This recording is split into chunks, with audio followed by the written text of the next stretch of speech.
ने टूरिज्म को रोका।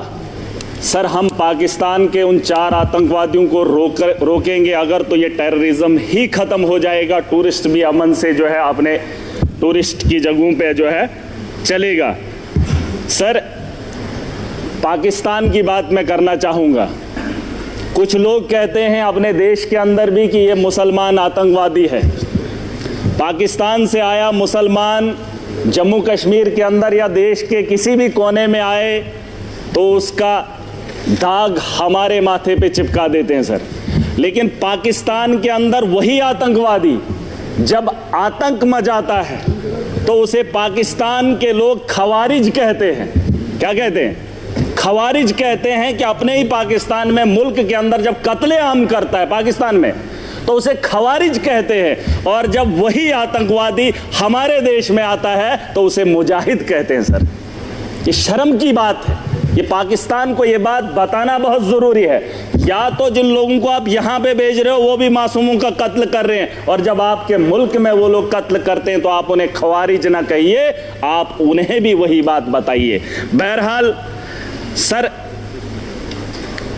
गोली का जवाब गोली से नहीं होना चाहिए, क्योंकि सर वो 4 आदमियों को भेजते हैं, हम बोल ही रहे हैं, मजम्मत कर ही रहे हैं, और उससे क्या हो रहा है कि हमारे मुल्क के अंदर अफरा तफरी का माहौल है।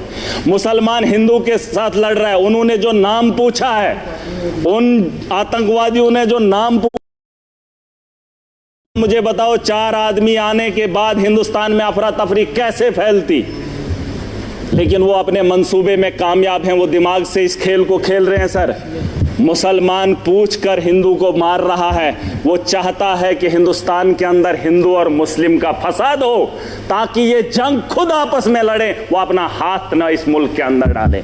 उसे यहाँ का अमन और शांति और भाईचारा अच्छा नहीं लगता है। सर, मैं एक चीज़ बताना चाहूँगा। मेरे पिछले दिनों बच्ची 8 महीने की गिर गई, कुर्सी पे बैठी थी तो बगल में वो टाइलें लगी थी, सर फट गया। सर फट गया। मैंने उस गई और ठीक हो गई, मैंने डॉक्टर के पास लिया, उसका जख्म जो है भर गया।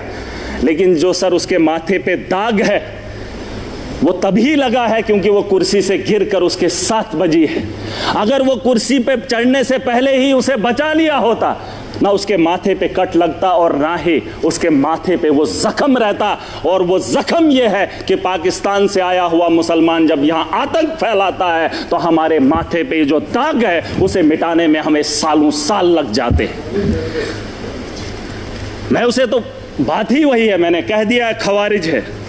सर, मैं बताना चाहूँगा, एक बात है जिसे हम लोगों को समझना बहुत ज़रूरी है। मैं तो समझता था मोदी जी के नेतृत्व में इस देश को चलाया जा रहा है।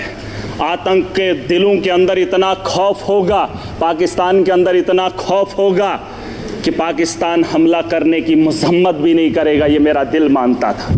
क्योंकि तकारीरें वैसी होती थी, जलसे वैसे होते थे। लेकिन आज अगर वो वक्त आ ही गया है, यहाँ अगर मैं अगर ताकतवर हूँ, मैं चाहता हूँ अगर वो मेरे से गलती करे, मेरे से वो उलझे, मैं चाहता हूँ वो कब उलझे और मैं उसको लफाड़े 2 मारकर बिठा दूँ। सर, ये मेरा मानना है। अगर मैं ताकत में हूँ, मैं चाहता हूँ अगला मेरे पे वार करे और मैं उसे ताकत से जवाब दूँ। आज नहीं सर, सुन, पूरी बात सुन लीजिए। अभी तक घंटी किसी की नहीं बजी, किसी की नहीं बजी। अगर मेरे लिए बजा रहे हो मुझे बताओ मैं गलत बोल रहा हूँ, मैं सही बोल रहा हूँ। मैं कह रहा हूँ सर, आज आप यहाँ इजलास बुलाएंगे, बुला लो, मैं भी चला जाऊँगा। मैं आज इसलिए आया हूँ, मैं इस जम्मू कश्मीर का नागरिक भी हूँ और जिम्मेदार भी हूँ। और मेरे नौजवान बच्चे, उमर साहब ने एक टीम बनाई, अलग अलग स्टेट्स के अंदर गए, लेकिन मजबूरी क्या हुई कि मुसलमान को देखकर पीटा जा रहा है। मैं इसलिए यहाँ पर आया हूँ। मैं मुंबई नहीं गया, मैं महाराष्ट्र नहीं गया, मैं गुजरात नहीं गया अपने उन बच्चों को देखने के लिए जो यहाँ से हमारे बाहर पढ़ने के लिए जा रहे हैं। लेकिन मैं उमर साहब का फिर भी शुक्रिया अदा करना चाहूँगा। लेकिन एक बात बताने आया हूँ, मैं चाहता हूँ सर, मैं चाहता हूँ जो बात मैं बोल रहा हूँ कि उकसाया जा रहा है। पाकिस्तान बड़े आदमी को, ताकतवर को कभी कमज़ोर नहीं उकसाता है। अगर उकसाने की गलती पाकिस्तान ने की, मैं खुल के बोलूँगा सर, अगर की, और ये पहली बार नहीं हुआ। जम्मू कश्मीर को मोहरा मत बनाइए, मिलकर आज पूरा जम्मू कश्मीर नहीं पूरा देश इकट्ठा है।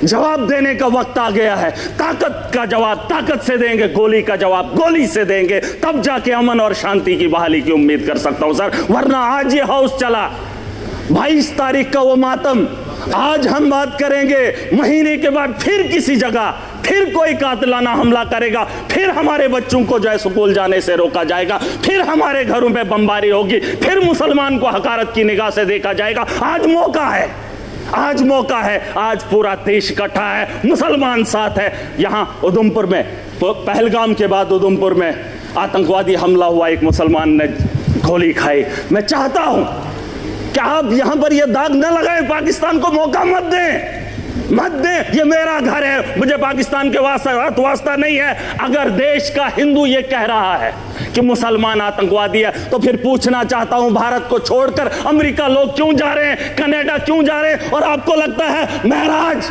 पाकिस्तान जाना चाहता है? नहीं, मैं भी दुनिया के उन बेहतरीन ममालिक में जाना चाहता हूं जहां बेहतर जिंदगी मुझे मिले। ये भिखारियों का देश, जहां खुद भूखे नंगे लोग हूं, उस पाकिस्तान में मैं जाना चाहूंगा। ये दाग खत्म कर दीजिए, ये सोच खत्म कर दीजिए। मैं एक लोकतंत्र मुल्क में रह रहा हूं, जमहूरियत का मुल्क है, यहां आजादी है, मेरे जैसे इंसान को बोलने का अधिकार है। अरे पाकिस्तान में हालात देखकर इंसान को घिन आती है, लेकिन ये दाग मैं नहीं ले सकता। मैं अपने दोस्त को देश के कोने में पिटते हुए नहीं देख सकता, हिंदू और मुसलमान के साथ लड़ते हुए नहीं देख सकता। पाकिस्तान 4 आदमियों को भेजकर देश का माहौल गंदा कर रहा है और हम उसका हिस्सा बन रहे हैं। सबसे बड़ी बेवकूफ़ी इसी की बात की है। और मैं चाहता हूं सर, मैं चाहता हूं आखिरी बार, सियासत नहीं है, बस दुख है। अगर ये मामला होता ही नहीं तो हम अपनी अपनी कॉन्स्टिट्यूंसियों में काम कर रहे होते। तारगामी साहब ने बहुत अच्छी बात रखी सर। इस हाउस के अंदर जिन लोगों ने हाउस बुलाया है, वो किसको फरियाद लगाए, किसको? सर, अगर हमारी सलाह लेनी है तो हमें बुला लीजिए, हम आपको बताएंगे, लेकिन आपको विश्वास करना पड़ेगा। अगर आप विश्वास नहीं करेंगे तो इस हाउस को चलाने से, चीखने से क्या बात बनेगी? वैसे तो डिबेट में पाकिस्तान के लोगों को भी बुलाकर बात कर ही लेते हैं, लेकिन जो पानी का मामला है सर, पानी का मामला रोकना ठीक है सर, लेकिन हम उसको उतना नहीं रोक पाएंगे। 4 दिन 1 महीना रोक सकते हैं, लेकिन अगर रुकेगा पानी तो हमारे लोगों को नुकसान होगा, और जब उसे छोड़ेंगे तो सैकड़ों किलोमीटर हमारे देश के लोग उससे नुकसान होंगे पहले, फिर उसके बाद पाकिस्तान को नुकसान होगा। उसके लिए कोई तैयारी करनी पड़ेगी। यह 20 साल का लिए मामला है सर। गोली का जवाब गोली से नहीं, गोली से देना पड़ेगा। अगर पाकिस्तान को रोकना, हम उनसे ज्यादा ताकत रखते हैं। आप, मैं नहीं कह रहा हूं जंग करें, मैं नहीं चाहता हूं कि पाकिस्तान और हिंदुस्तान जंग करे। मैं चाहता हूं कि हमला करें, हम उन पे अटैक करें, जंग नहीं, अटैक करें। अगर हम अटैक नहीं करेंगे, वो रोज 6 महीने, 1 महीने, 5 महीने, 10 महीने के बाद। सर, परेशानी ये है कि मैं ऐसे मुल्क में रह रहा हूं जहां मैं परेशान हो रहा हूं। कोई भी परेशानी नहीं चाहता हो, मैं माजरत खा हूं। सर, एक बात, मेरे यहां अगर कोई मर जाए गांव के अंदर, तो मुझे वहां जाना है तो ताजियत में मैंने अपने घर नहीं जाना है, मैंने उस घर में जाना है जहां पे मातम हुआ हो। पूछना चाहता हूं सर, अगर बैरून ममालिक का ये दौरा रद्द होता है तो फिर बिहार जाना जरूरी नहीं था, पहलगाम आना जरूरी था, उन लोगों से दर्द बांटना जरूरी था। सर, ये मेरा एक दर्द है, दुख है जो मैं बयान कर रहा हूं। Thank you. LOT